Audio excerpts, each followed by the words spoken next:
Bonjour à tous, nous vous présentons aujourd'hui le premier tuto déco pour rénover une tête de lit, faite maison. À ce jour donc, il est important de prendre en considération donc les recommandations de notre décoratrice partenaire Patricia Filatro. Donc il ne faut pas transformer un intérieur juste en peignant les murs aux couleurs tendances. C'est important qu'il y ait un ensemble, une harmonie au niveau de votre hébergement. Aujourd'hui, on s'est basé sur des exemples d'hébergements labellisés Gîtes de France dans les Pyrénées-Atlantiques. Donc, pour vous proposer des têtes de lit, vous avez la maison Priat à la Sub qui a utilisé donc de la récupération d'une grange, des éléments de récupération donc, qui ont servi de tête de lit. Pour la maison Castera, il s'agit aussi d'une rambarde sur laquelle le propriétaire a accroché des petites tablettes qui servent de chevet. Donc c'est une rambarde qui a été patinée, repeinte. Vous pouvez le faire, facilement. Il suffit uniquement de fixer cette rambarde au mur. D'autres, solutions, donc vous avez la Villa Mouchou qui a utilisé la tête de lit, IKEA que vous pouvez retrouver et adapter en mettant des tablettes à la hauteur que vous souhaitez ainsi que, des lampes qui se pincent directement sur, la tête de lit. Cette solution des tasseaux est utilisée aussi, de manière verticale pour donner de la profondeur à la pièce, ici sur votre droite.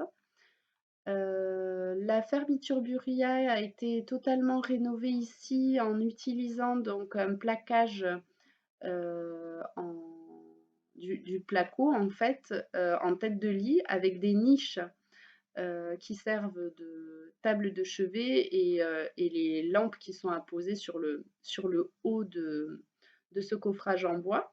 Donc sur les 2 chambres ici, colorées, donc ici en vert et ici en gris anthracite. Vous pouvez également mettre des planches de bois de manière diagonale ici sur votre gauche et de manière horizontale comme c'est le cas de la chambre d'hôte L'air d'Aspe, juste 2 planches superposées.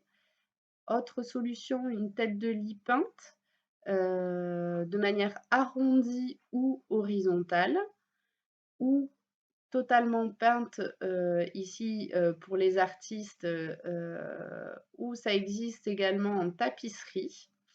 Là, c'est la forme des montagnes, mais ça peut être d'autres formes. Certains propriétaires utilisent également la tapisserie pour personnaliser une pièce. Donc, c'est important que la décoration, les choix des tissus autour soient en cohérence avec la tapisserie choisie. Donc là, vous avez un exemple d'une tapisserie colorée, mais ça existe aussi en noir et blanc.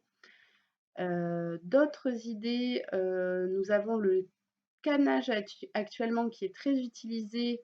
Donc ça peut être acheté tout fait ou également vous pouvez acheter des rouleaux de canage que vous fixez avec, des tasseaux, cloutés. Et il y a la solution également de l'OSB, donc une plaque d'OSB qui peut être peinte ou utilisée brute et fixée également au mur. Voilà, nous vous souhaitons un bon bricolage et à très bientôt pour un prochain tuto. Au revoir.